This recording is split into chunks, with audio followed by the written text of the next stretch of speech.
mademoiselle, monsieur, bienvenue à Métro News. Voici les principaux titres qui seront développés aujourd'hui. Presque tous les partis politiques du pays, y compris le PHTK, rejettent la formation du Conseil électoral provisoire. La fusion, le EDNP, l'AAA, l'UNIR, l'OPL, entre autres, qualifient d'illégale et d'arbitraire la mise en place de l'organisme électoral. Libération ce vendredi par la justice haïtienne du policier Jean-Pascal Alexandre.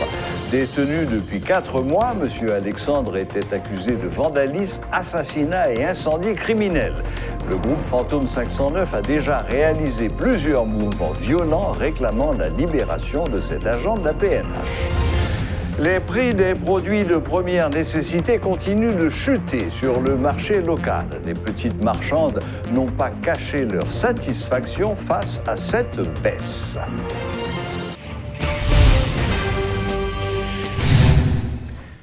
Le policier Jean-Pascal Alexandre a été libéré ce vendredi par le juge instructeur Renan Régis.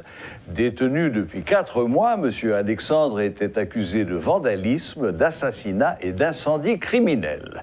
Sa libération avait été réclamée par le groupe Fantôme 509 lors de mouvements violents dans la région métropolitaine.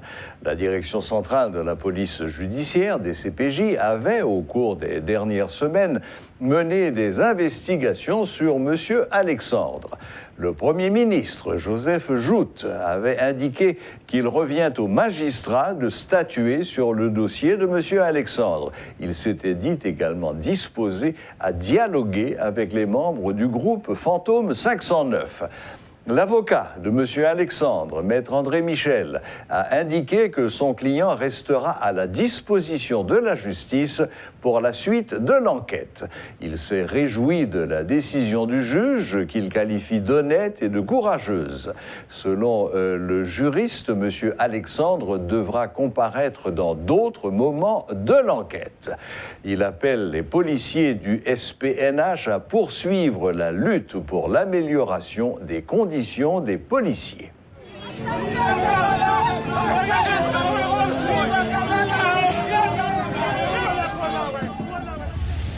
Le chef de l'État doit faire demi-tour et revenir à un accord politique, juge l'ancien sénateur Youri Latortue. Constatant que la position du chef de l'État est très faible, le leader de l'AAA affirme que l'opposition a désormais le droit pour elle et qu'elle attend le bon moment pour lancer la mobilisation qui lui donnera la victoire. Il y a certains groupements qui ont lancé des mouvements, mais l'opposition n'a pas encore lancé de mouvement. C'est la première chose. La deuxième chose, lorsqu'on a la loi de notre côté, que ce soit maintenant il y a une défaite, elle est éphémère, lorsqu'on a le bon droit de notre côté. Et la troisième chose, le président Jovenel est très faible. Il n'y a que l'international, du moins, qui supporte un président très affaibli et qui lui soumet à toutes ses caprices. Renaud Bernardin disait depuis 1993 que la communauté internationale est une force politique en Haïti. Je crois que de 1993 à nos jours, elle s'est renforcée. Et cette force politique, surtout avec les Américains, soutient le président Jovenel. Je n'en disconviens pas que le président a une force, mais la force ne vient pas de cette capacité nationale. Donc aujourd'hui, je crois qu'on doit comprendre ce soutien de cette communauté internationale du président et comprendre qu'au niveau de l'international, il n'y a pas un seul chemin. Je crois que l'opposition doit revoir sa stratégie au niveau de l'international, puisque c'est l'international qui soutient le président. Mais au niveau national, je crois que l'opposition avait démontré toute cette capacité de mobilisation. L'échec provenait surtout au niveau de ce soutien de l'international. Et en ce sens, je suis d'accord que l'opposition doit revoir sa stratégie au niveau de l'international, puisqu'il y a d'autres institutions au niveau de l'international qui pourront faire l'équilibre au lieu d'avoir ce soutien inconditionnel de l'international par rapport au vote d'Haïti dans les instances internationales, au vote donné en appui aux États-Unis. Il faut revoir la stratégie, regarder comment contrebalancer ce soutien inconditionnel. Les acteurs de la société civile et les leaders des partis politiques doivent se joindre au président de la République pour un dialogue inclusif afin que le changement constitutionnel et les élections puissent se réaliser dans les prochains jours.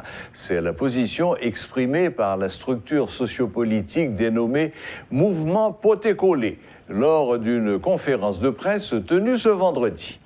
La stabilité politique est le plus grand cadeau que l'on puisse offrir au pays, selon Jackson Etienne, président du mouvement Poté-Collé, qui estime que la crise a trop duré. Nous avons demandé avec tout acteur dans la vie nationale, là, tant que secteur paysan, classe politique, là, acteurs sociaux, tout le monde, commerçants, tout le monde, pour nous garder comment nous allons engager un véritable dialogue autour des problèmes pays ça, pour nous garder dans le jour qui venir là, comment le pays ça capable d'aller en souffle.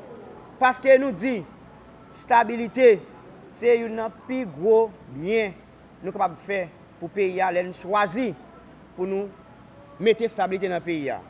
C'est ça que fait le président Jovenel Moïse pour continuer avec le dialogue. Il a commencé à, jeudi il faut qu'il continue avec lui pour lui inviter tout acteur politique dans le pays, inviter la classe paysanne, inviter la jeunesse pour nous garder comment nous sommes capables de dégager une alternative pour nous dire dans le jour qui vient là, il faut qu'il y ait une élection dans le pays. Dans le jour qui vient là, il faut qu'il y ait une réforme dans la Constitution pour nous garder, pour nous résoudre un ensemble de problèmes aujourd'hui le pays a traversé. C'est ça que fait nous-mêmes Poté-Collé. Aujourd'hui nous regrouper, nous tous. Aujourd'hui il faut nous Poté-Collé dans une véritable croisade, changement pays ça, qui pas de passer par l'autre bagaille, qui pas un vrai dialogue pour tout petit pays à chita autour de la table pour nous poser problème pays pour nous garder qui route changement nous devons prendre avec pays. La valorisation de la gourde par rapport au dollar continue d'impacter positivement les prix des produits de première nécessité sur le marché local. Les petites marchandes n'ont pas caché leur satisfaction face à cette baisse des produits qui leur permet d'avoir de meilleurs échanges dans leurs transactions. Lors d'un constat fait par une équipe de métropole au marché de Pétionville vendredi, les petites marchandes en ont profité pour rappeler que la valorisation de la gourde ne doit pas avoir d'effet uniquement sur les produits de première nécessité, mais aussi sur l'achat des matériaux de construction et la scolarité de leurs enfants, entre autres, pour leur permettre d'améliorer leurs conditions de vie. Suivez ce reportage de Jean-Jules Desaugustes. Incroyable mais vrai. En moins d'un mois, la gourde a repris de la vigueur et depuis ne cesse de s'apprécier sur le marché de change par rapport au dollar américain. Et cela ne va pas s'arrêter là, à en croire les économistes. L'impact est réel sur le prix des produits de première nécessité. Vendredi, lors d'une visite au marché informel de Pétionville, les petites marchandes évoquent leurs transactions récentes. Nous avons acheté sac à $500. Nous avons acheté $300. Pour ça, il n'y a pas mamite acheté. Nous avons acheté $120. Nous avons acheté $100. Nous avons acheté $400. Nous avons acheté $250. Apparemment, ces mères de famille espéraient cette éclaircie dans l'achat et la vente de ces produits qui apparaît comme un véritable souffle pour nourrir leur humble famille. La satisfaction est à son comble. Bon, j'ai des petits gens qui ont manqué pour eux. Tellement de choses dit pour moi. Mais quand on a acheté du riz à 250, bien bon marché, bah yo bon pour moi. Oui, a monté grâce à ça. Après farine était 50 gouttes, qu'on y a $7 3 pour $20. Comme content en pile parce que moi bagaille yo descend. Et ce n'est pas tout. L'homme ne vit pas de pain seulement. Petite commerçante et mère de famille, ces marchandes s'expliquent là-dessus et tentent d'attirer l'attention des autorités concernées sur ce fait. Et puis, on passe dans l'école là, tout. Si la machine là, été même gens. Puis, on passe sous ciment, sous sable, sous fer. Il y a des gens qui ne vont pas à l'école, et pas seulement jeunes dégrèments, il faut qu'on fasse des gens à l'école tout. Vous comprenez? L'école, l'hôpital, il faut qu'on fasse ça. Parce que tout ça, c'est vrai produit nécessaire bon pour nous. Descendre ciment fait. Le constat est probant. Il ne faut pas beaucoup pour satisfaire les plus pauvres qui, souvent, ne sont pas exigeants. Juste l'essentiel pour joindre les deux bouts et satisfaire leurs besoins les plus basiques. Tout gouvernement digne de ce nom devrait être à même de nourrir sa population. Et dans une communauté humaine normale, on ne se bat pas pour gérer le primum vivere. Car, somme toute, ces éléments constituent les fondamentaux de toute société juste.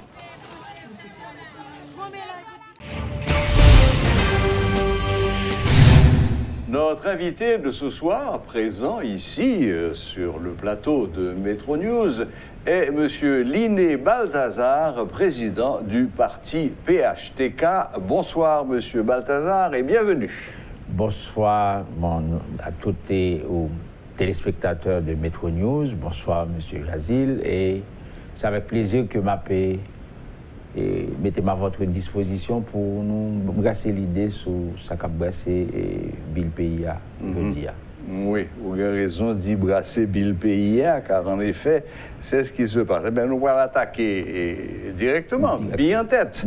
Bon, et ça va passer de nouveau CEPA, et surtout, ça va passer de qui Jean, nouveau CEPA, est installé et par président. Bon, sont questions simples et complexes. À la fois, on a dit, première chose, c'est que nous pensons que c'est une bonne idée que le gouvernement pouvoir prendre disposition pour le mettre en place en CEP. Ça veut dire que on signale que l'y sous élection. La deuxième chose, c'est que PHTK comme parti politique partisan des élections, nous croyons l'élection comme moyen dans le système démocratique, c'est le seul moyen pour le monde arriver au pouvoir. Et troisième élément, c'est que PHTK lui-même pas fait de participation aux élections comme s'il est obligé de gagner monde dans CEP. Nous habitués à participer dans les élections avec CEP et gouvernement qui est hostile à nous, nous sommes plus à l'aise pour nous participer dans ce genre d'exercice quand CEP n'a pas ni pour nous, ni gouvernement pas ni pour nous. Donc, mais nous, ceci dit, nous reconnaissons que CEP qui mettait en place là, lui suscitait de telles controverses, de tellement de monde qui a contesté, dans sa composition, il contesté dans son et dans sa manière de former et surtout il contesté dans son mandat.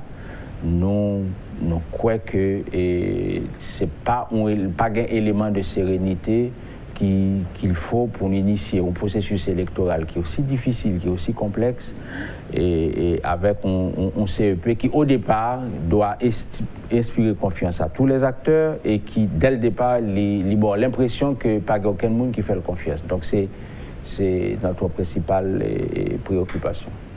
Oui, c'est préoccupation pratiquement tout le pays a. En pile monde, des gains et conseiller juridique métropole là, qui était avec hier ou avant-hier, n'a pas changé. Et bon, monsieur pratiquement démontré nous que Jean-Baptiste la fête là, ce CEP provisoire est illégal. Bon, oui, tout le monde baille tout point de vue. La première chose, il faut nous reconnaître que depuis plus d'un an, depuis les parlements dysfonctionnels, le pays a en situation d'exception.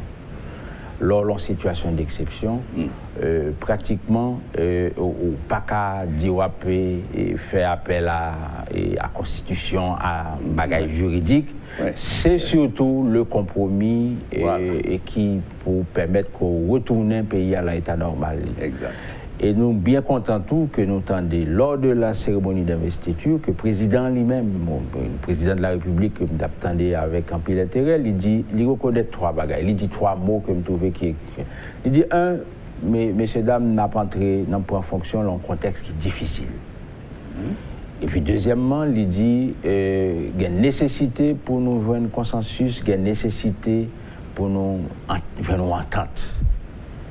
Donc, quand le président lui-même fait de telles déclarations, c'est que le président reconnaît que gagne un problème dans les gens et institutions montées. Et le fait même que gagne de telles contestations, parce que par définition, le CEP, c'est son structure de juge et d'arbitre. Il fait pour inspirer confiance, surtout aux partis d'opposition. Parce qu'il y a pas à faire élection pour les partis qui supportent le pouvoir et aussi surtout pour les partis de l'opposition. Donc le fait qu'il y ait autant de contestations, pour nous-mêmes, sont signe de malaise et nous pendez et président, mandé autorité, tenu compte de ce malaise parce que le CEP, c'est base question. C'est comme si on Foncaille, c'est par définition et faut base là solide. Yeah. Faut, si base n'est pas solide, il y a plus de chances que la construction écrasée sur nous. Or, CEPA, il a tellement suscité des critiques que il pas inspirer confiance aux acteurs et l'on pas inspirer confiance aux acteurs ou a pile chance pour aller tomber dans l'élection contestée, élus contestés, situation trouble parce que et puis ça fait 30 ans que n'a répété l'exercice ça, nous pas besoin à recommencer la donne encore. Ouais. Depuis 30 ans, on a fait élection contestée, nous connaissons que l'IPA ban nous rien qui est bon et pour le pays nous pas besoin de reprendre l'exercice ça encore autant au départ et joindre le consensus qu'il faut parce que depuis 30 ans, à chaque fois qu'il a fait CEP provisoire, il est toujours parti d'un consensus entre les acteurs politiques et c'est peut-être ça nous pensons qu'il y a encore temps. Il y a encore temps et pour nous retrouver le chemin de consensus et consensus là, il faut le traduire en composition CEP. C'est toujours comme ça depuis 30 ans et ce sont les mêmes acteurs depuis 30 ans qui ont fait ça donc nous n'avons aucune raison pour nous penser de ne pas changer les règles du jeu que tout le monde finit d'accepter depuis 30 ans. Bon, tout à fait d'accord avec son fin là, le consensus est tout à fait indispensable. Cependant, qu'il s'agit de consensus, qu'il s'agit de dialogue, il faut que nous deux, ou un consensus avec tout. Oui. Bon, et là, apparemment, l'opposition est bon, question de. Bon, oui, nous-mêmes nous en contact direct, nous en contact permanent avec les gens de l'opposition depuis près d'un an. Parce que ça n'a pas parlé là, on a parlé de ça depuis près d'un an, de la tentative pour nous faire les pourparlers, les accords à l'annonciature. C'est même bagarre nous avons parlé avec les mêmes acteurs, nous avons parlé de constitution, d'élection et d'accords politiques. Bon. Kounia et nous pas rompre les canaux de communication entre nous-mêmes, les gens, nos camarades de l'opposition et nous-mêmes. Donc, sous terrain politique, là, compte tenu de la déclaration du président de la République qui dit que il faut nous entendre, il faut nous mettre nous d'accord. Compte tenu de la pratique de la tradition, la CAE, monsieur, et moi depuis on répétait encore depuis une trentaine d'années, c'est toujours comme ça. Je me rappelle, le président Martelly, il fait 4 CEP avant de réussir. Mettez en place un CEP, le 4e, qui initie le processus-là, et malgré ça, le paquet est fini.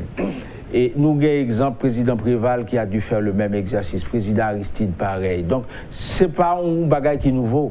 C'est tout simplement nous demander président, gouvernement et les autorités et les amis, les appareils politiques qui en discussion avec nous sur certains. Nous pensons que le moment est venu et les esprits sont prêts pour rentrer dans le processus de dialogue de manière à ce que le dialogue, l'entente soit, et c'est entente là qui n'a pas couché CEP. Ça peut être ce CEP que tout le monde est d'accord sur lui pour le reproduire dans sa composition actuelle. Il est capable de changer de composition à travers certains membres. Peu importe la solution, mais la solution doit être consensuelle et il faut nous joindre une entente pour initier le processus électoral là dans de bonnes conditions. Sinon, on a rentré là à faire élection contestée. Mais Jazil m'a dit, PHTK, nous-mêmes, nous vivons l'élection contestée. Les dernières élections de 2015, PHTK a participé là-dedans. Nous perdu militants dans la contestation élection. Nous perdu candidats. Le président et le candidat Jovenel Moïse a été victime lui aussi de. Donc nous comptons ça veut dire les élections contestées. Donc, et nous disons ceci, malgré ça, il y a un minimum de consensus qui a initié ce processus-là, malgré ça, il y a une violence là-dedans. Voir si on va pas l'entrer dans un processus qui au départ contesté, c'est la raison pour laquelle nous dit qu'il y a encore temps, parce que nous-mêmes nous vivons toute période depuis 30 ans. Il y a des CEP qui ont commencé en activité et puis en cours de route, je changeais 2-3 membres. Il y a même eu des présidents de CEP qui obligeaient. Il y a des CEP qui commencent, qui fait premier tour, c'est pas le même CEP qui fait le second tour. Il y a de toutes quatre figures, donc c'est pas film ça nous jouer déjà. Donc nous devons jouer scénario déjà connu. Scénario déjà connu, et surtout de mauvais scénarios, nous devons prévoir encore. Monsieur Balthazar, on pousse pour pied devant. Et à partir de là, parce que bon, nous pouvons pas dire que la situation est bloquée, mais Jean-Bayo a évolué, nous allons vers un blocage. Alors, quelles sont les propositions concrètes que PHTK a fait et par le président Jovenel Moïse et par l'opposition pour nous débloquer la situation? Bon, PHTK en consultation permanente avec des partis alliés, parce que c'est PHTK pas seul dans cette dynamique. Il y a des partis alliés n'a discuté. Il y a des camarades de l'opposition, plusieurs camarades de l'opposition nous en contact avec eux. Il y a un qui refusait, il y a d'autres qui tendaient nous d'une oreille attentive, il y a d'autres qui tendaient nous d'une oreille distraite. Le président de la République avec lequel nous en consultation permanente, il connaît que n'a parlé avec tout le monde. Il pas dit nous pas faire, au contraire, fort de sa déclaration, il pensait que faut que nous fassions un accord. Donc nous croyons que nous sommes plus proches de quelque chose que de plus loin. C'est une bonne nouvelle. Bon, moi je dis dans l'état d'esprit que nous sommes plus proches de quelque chose que de plus loin. Mais encore une fois, c'est des propositions que nous avons faites et nous engager en discussion avec nos camarades de l'opposition, avec les gens de partis alliés. Tout le monde gagne de bonnes... monde qui voulait accord gagne de bonnes dispositions pour faire lui. Et bon, mais du côté du pouvoir, nous senti que gagne des dispositions pour marcher vers un consensus. Oui, parce que dans ce cas-là, qui dit marche vers le consensus dit que des deux côtés, il faut qu'il y ait des concessions. Ah ben oui, évidemment, évidemment. Donc est-ce que le président et les membres les plus radicaux de l'opposition, est-ce qu'ils ont parlé pour faire des concessions? Oui, nous ne parlons pas parler des membres radicaux, nous parlons de l'opposition. Il y a tout degré l'opposition et nous pensons que nous en discussion avec tout le monde, il y a des gens qui sont opposition et non, il y a des gens qui sont non, mais, il y a des gens qui oui, il y a des gens qui oui, mais. Donc il y a de la place pour tout le monde, il y a de la place pour tout le monde de bonne volonté. L'essentiel, c'est que nous-mêmes, comme parti politique, qui victimes déjà de élections, de violence dans l'élection, nous pas voulons reproduire type d'expérience ça encore et nous prêts pour nous participer à l'élection. Et PHTK participer à l'élection, quel que soit et passer pas guerre ou pas boire, mais nous dit que nous avons intérêt pour que le processus là est inclusif, crédible et apaisé, bien une série de conditions pour réunir avec les acteurs politiques directs, les partis politiques qui donnent les candidats, les autres opérateurs, les gens de la société civile, parce que l'élection c'est l'affaire de tout le monde, ça ne peut pas être l'affaire d'un petit groupe. C'est ça. Le dernier point est pour terminer. Et on dit évidemment, et c'est le rôle même du CEP, c'est d'organiser des élections. Mais fois ça, bon chai en plus. Oui. Qui a été clairement énoncé par le président, qui est celle d'organiser un référendum constitutionnel. Et ce référendum constitutionnel doit précéder les élections. Est-ce que ça, c'est pas you cul-de-sac? Est-ce que c'est pour un passe et côté l'avant-gagé? Oui, pas oublier qu'au départ, nous partons de hypothèse, on dit pays à leur état d'exception depuis plus d'un an, depuis presque un an. Leur situation d'exception depuis presque un an. La situation exceptionnelle, mesure exceptionnelle. Oui. D'accord, on est d'accord. Oui, maintenant, le président de la République a été le seul élu légitime qui est issu des élections, mis à part les élus locaux, même au niveau national, c'est le seul président. En ce sens, il gagne autorité et légitimité pour l'interview sur la gestion de l'État, former gouvernement, pour arrêter. Mais nous, toujours clair que, avec le président, il y a deux barrières qu'il n'a pas fait pour contre lui. Il n'a pas qu'à faire élection pour contre lui, parce que l'élection, c'est l'affaire de tout le monde. Il n'y a pas qu'à marier une constitution qui c'est l'affaire de tout le monde pour contre lui. Les élections demandent un consensus minimal la Constitution, maintenant, un consensus maximal. Donc, quand vous tombez dans une situation, pas de consensus ni minimal pour faire les élections, pas ni consensus maximal pour manier à la Constitution, on va mettre tout dans des difficultés, pas besoin.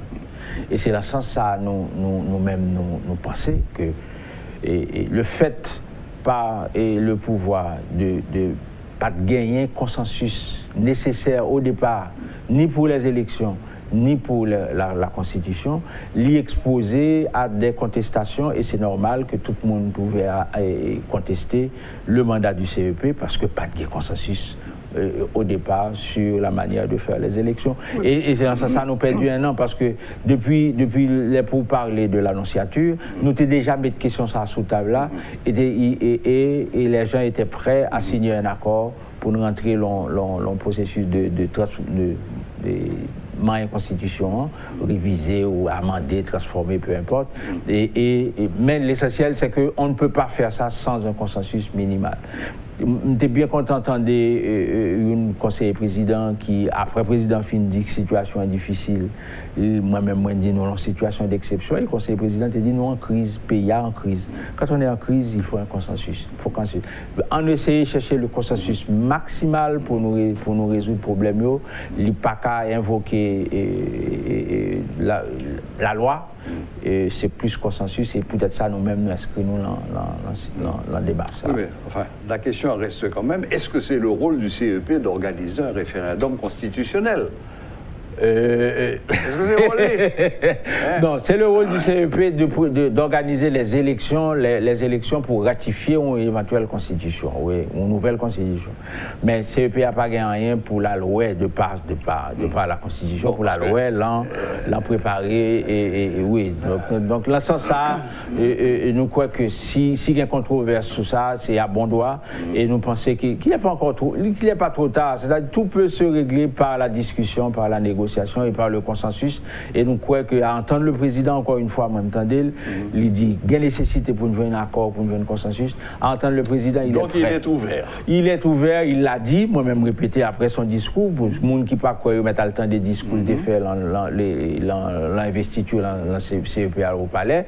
C'est lui qui a dit que la situation est difficile, nous devons nous entendre, nous entente, le mot entente, et faire consensus. Donc le président est lui-même ouvert, donc nous-mêmes comme parti qui n'a pas appuyé, nous ouverts et nous en discussion avec des partenaires de l'opposition qui montrent nous gagnent certains langues qui sont ouverts, nous continuons de discussion avec ceux qui sont ouverts en attendant que d'autres nous rejoignent. De convaincre ceux qui ne le sont pas. Oui. Bon, je comprends, M. Balthazar, qu'on ne va pas nous trop de détails sur le contenu des discussions qu'on gagne à gauche et à droite. Ce sont des choses qui se font en coulisses et je comprends qu'on est discret là-dessus. Ce que je retiens de Saoudia, c'est que d'après Jean, où est la situation, vous êtes plus près d'une solution que d'une impasse insoluble. Oui, nous proches de solutions consensuelles. Mais encore une fois, en politique, nous sommes en situation qui est irréversible. Nous sommes capables de dire ça et Kounia là, et puis à la sortie, et puis un événement qui fait, et puis ouais, tout le monde vient. Mais l'essentiel, c'est que les gens se parlent et les gens se disent qu'il y a nécessité pour nous joindre un consensus minimal. Un consensus minimal sur la manière de gérer le pays. Parce que le pays a ses mais nous liés. T'entendez, il y a quelques semaines que le président Jovenel te dit qu'il est en fin de mandat, et c'est vrai, que le président Jovenel est en fin de mandat. Donc, il est en fin de mandat, il n'est pas candidat à sa propre succession, parce que la Constitution qui est en vigueur jusqu'à présent, il interdit ça. Donc, nous-mêmes comme opérateurs politiques, c'est nous qui pour penser à l'avenir et l'avenir c'est devant lui, nous ne pouvons pas regarder derrière parce que le président, et encore une fois il l'a dit, il le reconnaît, il est en fin de mandat. Merci beaucoup Monsieur Balthazar. Merci de ce côté accorder nos titans, côté vin joindre nous ici sur le plateau de Metro News. Donc en résumé, si je bien comprendre ça au là, et le parti dont vous êtes le président, il y a des réserves sur le CEP actuel et la manière dont il a été nommé, mais vous êtes en discussion permanente avec toutes sortes de partis, les partis alliés et les partis d'opposition. Et d'après Sentiment Pao, il y a plus de chances qu'on trouve une solution plutôt qu'on s'enfonce un peu plus dans la crise. Oui, parce que nous pensons que jusqu'à discussion que nous avons, jusqu'à l'heure que nous avons parlé là, les discussions sont engagées et nous, tout le monde a intérêt à ce que nous créions des conditions politiques pour que les élections soient apaisées, inclusives et démocratique, transparente, oui. etc. Inclusive, crédible sur le plan technique, voilà. Parce que jusqu'à présent, nous ne pouvons jamais parler réellement de contenu élection, qui c'est tout un programme en soi. Nous puissions parler de CEP qui va, mais nous pouvons qu'on a qui liste électorale, nous allons faire élection, qui conditionne sécurité du processus, pas sécurité des bureaux de vote, et comment nous allons discuter avec les partenaires internationaux pour nous définir une forme d'assistance technique pour nous, la logistique des élections. Donc, un ensemble de bagages qui fait qui est nécessaire pour nous discuter de eux. Il faut une sérénité et le calme qu'il faut. Et c'est pas avec un CEP contesté, gens contestés, nous capables d'aborder type de problèmes techniques qui difficiles. Et c'est eux pour rendre l'élection crédible et sûre et qui répond à des standards qui non contestés. Eh bien, encore une fois, merci. Merci. M. Balthazar. Jeff Franck qui vous remercie et peut-être m'a toujours à votre disposition, à la disposition de Métro News. C'est toujours un plaisir. Merci. Voilà, c'était donc M. Liné Balthazar, président du parti PHTK. Bien entendu, on a abordé la question et du CEP et des élections à venir. Voilà, la boucle est bouclée. Merci de nous rester fidèles. Excellent week-end à toutes et à tous et à la prochaine, même heure, même chaîne.